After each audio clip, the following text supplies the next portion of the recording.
Hey guys.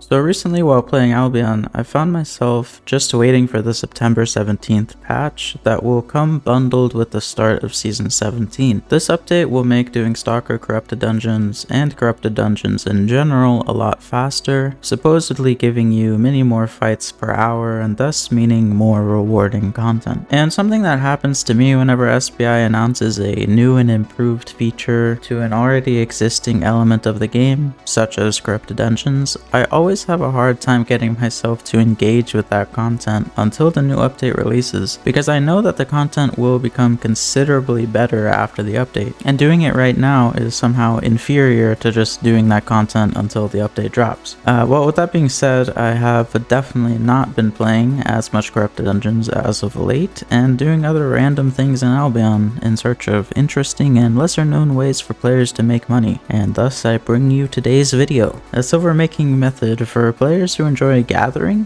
You can pretty quickly level up your gathering specs, assuming that you have at least tier 5, and you get a good amount of combat fame while doing so, while also earning silver. So I also want to say that before I get too ahead of myself, the method that I'm about to share with you is subject to being less effective if more and more players do it, so keep that in mind. The results of the method are also subjective, sometimes being highly profitable while other times being below average in terms of profitability. You should also note that having an understanding of playing and surviving in the open world is a necessity of this method, as inexperienced players do risk the chance of dying more frequently. Alright, with the intro out of the way, oh yeah, please subscribe by the way.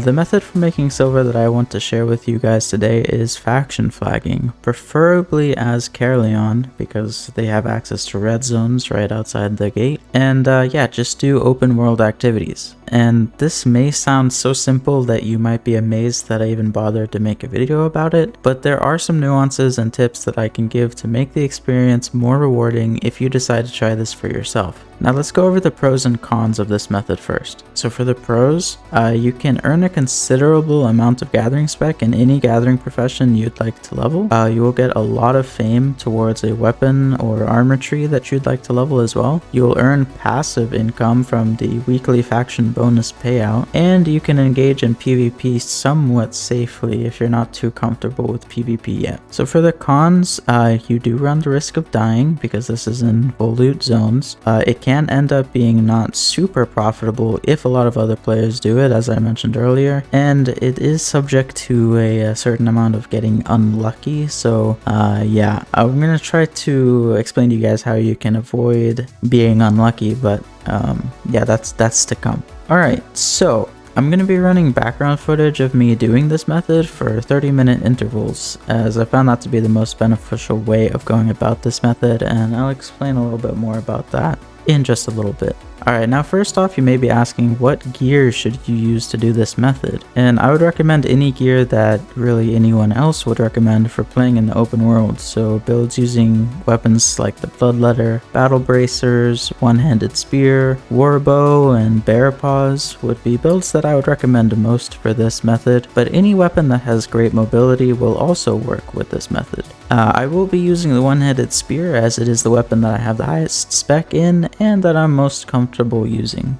Now for your armor and gear in general, I would say that you should definitely use Assassin Jacket for getting out of sticky situations. Mage Cowl is also great for dismounting players, but you could also use something like the Fiend Cowl if you'd like to take a more ganking oriented approach. And for the boots, almost anything works. I wouldn't really recommend using the typical minor work boots, as they are great for disengaging from potential ganks, but in my experience I haven't been really ganked doing this, and even if I were to be ganked doing this, almost every gank group runs Fiend Cowl nowadays and will immediately remove the minor work boots from you, at which point you have absolutely zero possibilities in terms of surviving, right? So yeah, couple this with the fact that minor work boots carry a 2-minute cooldown and they're just terrible for this in my opinion. Like you also can't really use them to, you know, catch up to people, and yeah, it's just bad. I would say just don't use minor work boots. My build in particular uses the assassin shoes with refreshing sprint, as it helps a lot both with catching players and running from players, as the cooldown reduction reduces the cooldown of the one-handed spear E as well. If you'd like, you could also use any plate boots with Rejuvenating Sprint or soldier boots with Wanderlust if you, for whatever reason, think that that would be beneficial to your playstyle. Now alternatively, for the armor, you can also just run gathering gear if you don't want to be killing so many mobs in the open world. So you can do that as well. You'll earn a little bit more silver, get a little bit more gathering fame, but at the end of the day, I just like having actual fighting gear on. That way, if I do see other Caerleon flagged players, I can actually, you know, fight them and not just run away. But that's going to be up to you. Now the mount that I use for this is the Grey Wolf. And the main reason for that is that it only takes 2 seconds to mount up instead of 3. And you're probably asking why I wouldn't use like a boar or stag or a moose or any other mount that has like carry weight on it for this method. And that really just comes back to the 30-minute interval that I talked about earlier. And for me personally, with a 6.1 bag and T8 shoes with carry weight on and a T7 pork pie, of course, it almost takes it almost always takes just about 30 minutes to fill my carry weight limit, and from there I can just use Journey Back to Caerleon and choose a different zone to farm. Now these zones are usually, you know, pretty farmed from before, so you kind of often need to be changing zones, and that's why I would recommend not bringing something with so high carry weight, because you're just going to be moving from zone to zone a little bit too much in my opinion. Now I would highly recommend that you try using the Grey Wolf for yourself, because even though you do lose some money to the Journey Back feature, you do save 100% of your sanity thanks to only needing to run to the zones that you want to farm and not all the way back to town as well. So I do like that quite a bit. Alright, so let's get into the nitty-gritty of what this method actually is. So you faction flag for Caerleon, you pick a zone that you want to farm, hopefully one where you can gather all 3 resources in, and you just gather any resource T5 and above, and kill every mob that you come across. It's as simple as that. You should also make sure to have T5 journals in your inventory, and I'm just going to start by saying that you should not have your mount up with you 100% of the time, which is going to sound maybe a little sus, but just hear me out. If you decide to use something like a pest lizard, you could theoretically have it up all the time, but in general I think you will lose time and efficiency overall if you try to keep your mount up at all times.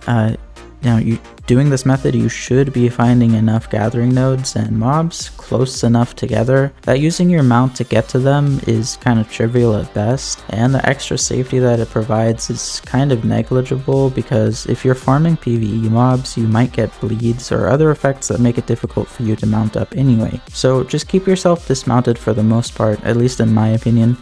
Now when you do want to mount up is if you find an area that has already been completely cleared by another player and you need to relocate to a different area of the map. That's usually when I use my mount, so yeah, just keep that in mind. So if you want to gather T4 nodes, that's also a possibility of course, but they are in general worth like next to nothing and don't really give too many faction points, so personally I find them to be lackluster. If you are only T5 gathering in your profession though, then I'd say definitely gather the T4 as well, because you can level your gathering even faster if you do gather the T4, and in general just gathering everything that you come across. And if you do find, you know, 4.2 or 4.3, however, of course you want to be gathering those because they can be quite valuable and also give good amounts of faction points. Now going on to the combat fame, and the amount of combat fame you receive is highly dependent on what kind of mobs you're finding. Hopefully your zone has at least some leveled mobs for you to kill, as these do definitely give the most fame. But don't sleep on the lower leveled mobs either, because while they don't give very much fame on their own, killing like 50 to 100 of them in an hour will give you quite a bit of fame regardless. And you should also always look out for the boss mobs in whatever zone you're farming. Now these are indicated by the full circle for lesser boss mobs and the spiky circles for elite boss mobs. These enemies will grant you fame at a much higher rate than other lesser mobs, and the elite boss mobs in particular give about 200,000 fame and about 1,100 faction points. So those are definitely awesome to find. And as for how much fame you can expect to earn in an hour, it is again very difficult to say. Generally I find like one elite boss mob per hour, but you could be extraordinarily lucky and find like 3 in an hour. Now similarly, you might find a lot of leveled mobs or lesser boss mobs, or you might only find basic unleveled mobs. It's really hit or miss what you find, and I can't guarantee any specific number in terms of fame per hour or anything. But as long as you kill every mob that you come across, you'll be earning, I'd say at bare minimum, like 300,000 fame per hour, and yeah, just going up from there. So how does this all translate into profitability? Well, for a pretty basic run with no PvP or especially good mobs to kill, I earn about 500,000 silver per half-hour interval. So let's say 1 million silver per hour, and that's really just in gathering. This depends, of course, on what zone you decide to gather, but for me generally I do desert zones as they have hide, fiber, and ore, and all 3 of those resources are quite valuable.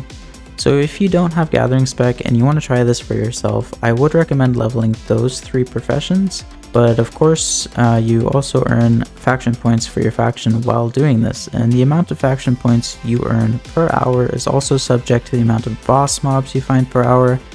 But if we base results on a pretty unlucky hour of farming, you can achieve about 4,000 to 6,000 faction points per hour. And if we assume 6,000 faction points per hour, then that translates into 2 shadow hearts per hour, which in turn translates to about 100,000 silver. So add that up for a pretty uneventful hour of farming, and you can expect 1.1 million silver in profit.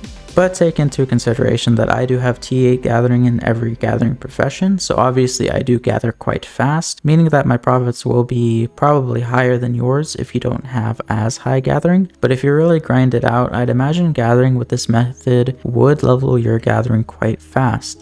But the real benefit of this method is the fact that the weekly faction report does reward you a considerable amount of faction points towards your total faction points earned. I've tried searching online, and the amount of faction points you earn from this bonus seems like pretty random. I haven't really found out how it's calculated, and I haven't found anyone else who's found out how it's calculated. But from my experience personally, it's usually about like 20% of your total earned faction points for that week.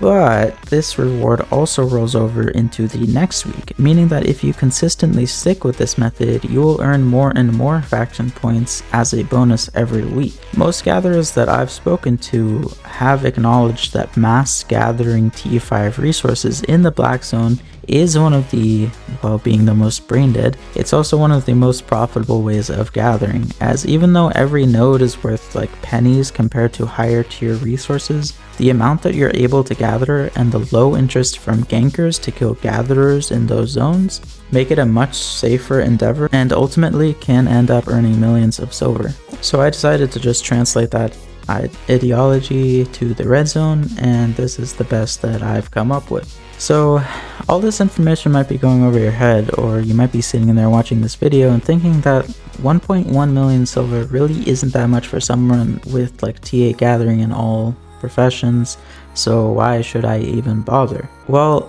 all of these numbers that I've shared are, for one thing, on the low end, and in another thing, they're not taking PvP into consideration. Now generally speaking, I can usually get like 3 or 4 kills per hour doing this method, and that's mostly just doing solo PvP. Generally speaking, the state of red zone PvP right now is that if someone is silly enough to hard flag, then they will inevitably be swarmed by about 50 blue players, meaning that if you even get into a fight with a hard flagged red player, you can literally just kite them indefinitely until you find a group of blue players that will help you kill them. And that's just not if you're able to kill them on your own. Most players don't go into the red zone risking too much, and there is a saying in Albion that says that the red zone is more dangerous than the black zone. But I think in this day and age, and especially in the area around Caerleon, the red zone does seem to be just about as safe as yellow zones, just that when you kill people, they also drop their items. Seriously, I've only actually been generally close to dying once due to an actually experienced gank team, and even then I still have my invis pot, assassin jacket, very high mobility, and the ability to mount in only 2 seconds to give them a very hard time of successfully killing me. Now I have done this method for probably like 5 hours in total now, and I haven't died a single time. Hey, okay, so while I was, you know, making this video, I decided to go out and try to get some more B-roll footage for the background, and yeah, I did actually end up dying one time because I went for a chest and got super greedy and didn't realize that one of the players that was in the chest PvP area was actually flagged for bridge watch, so yeah, he ended up killing me.